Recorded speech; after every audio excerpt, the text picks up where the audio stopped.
السلام علیکم ویورز، کیسے ہیں آپ سب؟ امید کرتی ہوں آپ سب خیریت سے ہوں گے۔ آج کا واقعہ ہمیں بھیجا ہے جنوبی پنجاب میں رہنے والے سلمان نے، تو چلیے انہی کے الفاظ میں سنتے ہیں ان کی آپ بیتی۔ یہ واقعہ جو میں آج آپ کو سنانے جا رہا ہوں، یہ میری اپنی آپ بیتی ہے۔ اس وقت میں بہت چھوٹا تھا اور چھٹیاں گزارنے اپنی خالہ کے گھر گیا ہوا تھا۔ یہ 2010 یا 2011 کی بات ہے، جب میری عمر 4-5 سال تھی۔ میری خالہ ایک امیر گھرانے میں بیاہ کر گئی تھیں۔ ان کے سسرالی زمیندار تھے اور میرے خالو کی بھی اپنی حویلی تھی، جو صرف خالہ کے لیے مخصوص تھی۔ اس لیے مجھے ان کے گھر جانا بہت اچھا لگتا تھا۔ کہاں ہمارا چھوٹا سا گھر اور کہاں خالہ کی اتنی بڑی حویلی، مزہ ہی آ جاتا تھا وہاں جا کر۔ مگر میری خالہ بھی زیادہ دن تک وہاں نہیں رہتی تھیں، مستقل ہمارے ہی شہر میں ایک کرائے کے مکان میں رہتی تھیں، جبکہ حویلی بس چھٹیاں گزارنے جاتی تھیں۔ بہرحال امی نے سوچا تھا کہ ہم خالہ کے گھر چھٹیاں گزاریں گے، مگر خالہ خود گاؤں نہیں گئیں، اس لیے ہمیں بھی ان سے ملنے ان کے گھر ہی جانا پڑا۔ ویکینڈ تھا تو میری امی ہمیں ہماری خالہ کے گھر لے گئیں۔ ہم نے اس رات ان کے گھر رہنے کا فیصلہ کیا، کیونکہ اگلے دن ہم میں سے کسی کو بھی اسکول نہیں جانا تھا۔ میرے چچا اور خالہ ایک کرائے کے مکان میں رہتے تھے، جو ہمارے شہر میں تھا۔ ان کے 4 بچے تھے، 2 بیٹیاں اور 2 بیٹے، اور وہ سب لڑکپن میں تھے، سوائے سب سے چھوٹی بیٹی کے، جو 7 یا 8 سال کی تھی۔ اور ہم باقی بچوں کے نام احمد، ثنا اور احد، اور سب سے چھوٹی کا نام مریم تھا۔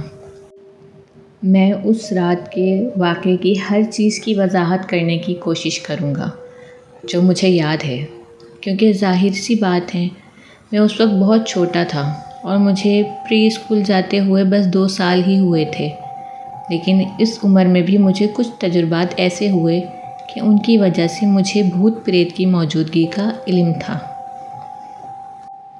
خالہ کا یہ گھر اتنا بڑا نہیں تھا، اس میں صرف 2 ہی بیڈ روم تھے، ایک بڑا اور دوسرا پہلے والے سے بھی آدھے سائز کا تھا۔ دونوں کمرے ایک دروازے سے جڑے ہوئے تھے۔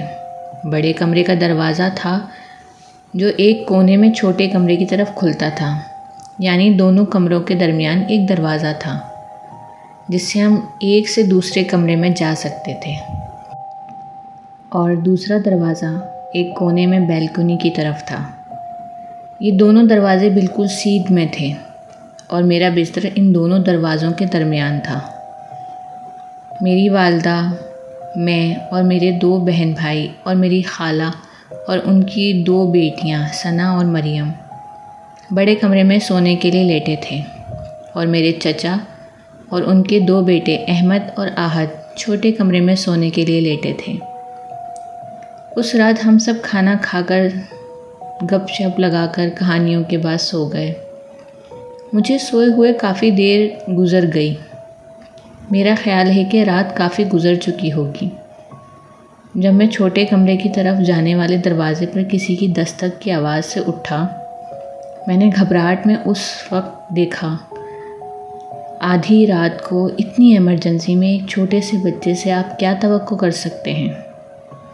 دستک بہت زور زور سے دی جا رہی تھی۔ بالکل دروازہ پیٹا جا رہا تھا۔ وہ جو کوئی بھی تھا اتنی بری طرح دروازہ پیٹ رہا تھا کہ مجھے لگ رہا تھا کہ دروازہ میرے اوپر گر جائے گا۔ میں ڈر کے مارے پیچھے ہٹ گیا۔ میں نے اپنے کزن احمد کو آواز دی، اس کی طرف سے کوئی جواب نہیں ملا۔ پھر میں نے تقریباً روتے ہوئے احد کا نام لیا، مگر دروازہ بجانے والا شخص بالکل خاموش تھا۔ اب میں بری طرح خوفزدہ ہو چکا تھا۔ میرے لیے اپنے پیروں پر کھڑے ہو پانا مشکل تھا۔ اتنی چھوٹی عمر میں اتنا بھیانک تجربہ کرنے کے بعد میرے ہاتھ پیر بری طرح کانپ رہے تھے۔ میں خوفزدہ ہونے کے باوجود بہت حیران تھا، کیونکہ میں ابھی گہری نیند سے اٹھا تھا اور یہ سمجھنے کی کوشش کر رہا تھا کہ میرے ساتھ کیا ہو رہا ہے۔ وہ شخص میرے چاچو یا میرے کزن میں سے کوئی نہیں ہو سکتا تھا۔ ان تینوں میں سے کوئی بھی ہوتا تو وہ مجھے بتاتا کہ وہ کچن سے پانی پینا چاہتا ہے، واش روم استعمال کرنا چاہتا ہے، مگر ایسا کچھ نہیں ہوا۔ اگر وہ لوگ ہوتے تو آدھی رات کو دروازہ پیٹنے کے بجائے کچھ کہتے ضرور، یا کم از کم میری بات کا جواب ہی دے دیتے۔ ابھی میں یہ سوچ ہی رہا تھا کہ چند منٹ کے بعد اس دروازے پر دستک ہوئی جو بالکنی کی طرف کھلتا تھا۔ میں نے خوفزدہ ہو کر اس دروازے کی طرف دیکھا۔ اس رات ٹھنڈ تھی، پھر بھی مجھے ڈر کے مارے پسینے آ رہے تھے۔ وہ دروازہ بجانے والا شخص بالکنی میں کیسے داخل ہوا ہوگا؟ میں سمجھ رہا تھا شاید گھر میں کوئی چور گھس آیا ہے، کیونکہ بالکنی میں اس دروازے کے علاوہ کوئی اور داخلی راستہ نہیں تھا۔ میں جاننا چاہتا ہوں، آپ سوچ رہے ہوں گے کہ شاید یہ میری بہن یا کزن میں سے کوئی ہوگا جو بالکنی میں گیا تھا، لیکن اتنی زوردار دستکوں کے باوجود سب سکون سے سو رہے تھے۔ میرے علاوہ کوئی بھی نہیں جاگ رہا تھا۔ میں بری طرح ڈر گیا۔ خوف کے مارے میری آواز نکلنا بند ہو گئی۔ دروازے پر مسلسل وقفے وقفے سے دستک ہو رہی تھی۔ میری حالت وہ تھی کہ میں ٹھنڈے پسینوں میں نہایا ہوا تھا۔ میرا جسم بالکل ٹھنڈا پڑ گیا تھا۔ مجھے لگ رہا تھا اگر 1 منٹ بھی ایسے ہی کھڑا رہوں گا تو خوف سے مر جاؤں گا۔ میں نے ہمت کی اور امی کے پاس بیٹھ گیا۔ میں نے اپنی امی کو ہلایا جو میرے ہی برابر والے بستر پر سو رہی تھیں۔ میں نے امی کو اس دستک کے بارے میں بتایا اور انہیں کہا کہ دیکھیں کون دستک دے رہا ہے۔ لیکن امی نے کہا کہ انہیں کچھ سنائی نہیں دے رہا، یہ بس میرا وہم ہے اور مجھے سو جانا چاہیے۔ پھر انہوں نے مجھے اپنے قریب کھینچ لیا اور اس وقت تک دستک کی آواز آنا بھی بند ہو چکی تھی۔ میں نے ایک نظر دروازے کو دیکھا، پھر میں دوبارہ سو گیا۔ پھر آدھی رات کو دوبارہ میری آنکھ کھلی۔ میں نے دیکھا میرے برابر میں میری خالہ کی بیٹی ثنا بیٹھی ہوئی ہے۔ اس نے میرا ہاتھ تھام کر مجھے اٹھایا اور کچن میں لے گئی۔ اس نے اپنے پیٹ پر ہاتھ پھیر کر بتایا کہ اسے بھوک لگ رہی ہے۔ میں کافی حیران ہوا کہ وہ تو بول سکتی ہے، پھر وہ گونگی کیوں بنی ہوئی ہے؟ میں نے اس سے پوچھا کہ وہ کیا کہنا چاہتی ہے۔ اس نے کوئی جواب نہیں دیا، بلکہ اپنے پاس موجود تھیلے میں سے ایک انسانی ہاتھ نکال کر چبانے لگی۔ اس وقت میں بری طرح ڈر گیا تھا۔ میں چیخنا چاہتا تھا، مگر معلوم نہیں کیوں مجھ سے کچھ نہیں بولا جا رہا تھا۔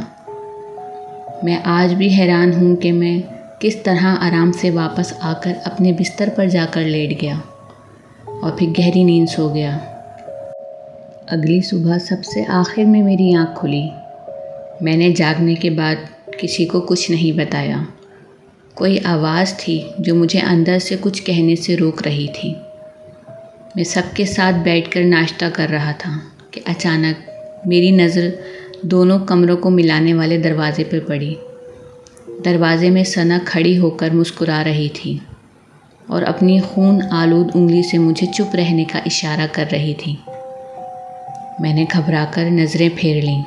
میں ویسے بھی کسی کو کچھ نہیں بتانے والا تھا، کیونکہ میں نے اس کی ضرورت محسوس نہیں کی تھی، اور اب تک میں نے اپنے کسی گھر والے سے اس ٹاپک پر بات بھی نہیں کی تھی، نہ کسی کو کچھ بتایا تھا۔ حالانکہ میری خالہ اور ان کے بچوں نے بھی وہاں رہنے کے دوران بہت پیرانارمل ایکٹیویٹیز کا تجربہ کیا۔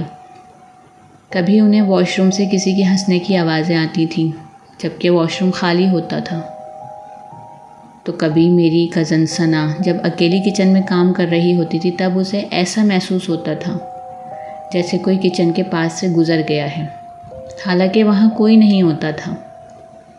گھر کی چیزیں خود بخود غائب ہو جاتی تھیں اور اسی جگہ پر خود بخود مل بھی جاتی تھیں، اور بھی بہت سی عجیب و غریب اور ناقابل وضاحت چیزیں اس گھر میں ہوتی رہتی تھیں۔ کبھی خالہ کسی پڑوسن کے ساتھ بیٹھ کر کھانا کھا رہی ہوتی تھیں اور اس پڑوسن کے واپس جانے کے ہفتے کے بعد اس کا فون آتا تھا تو تب پتہ چلتا تھا وہ تو 1 ہفتے سے بیمار ہے۔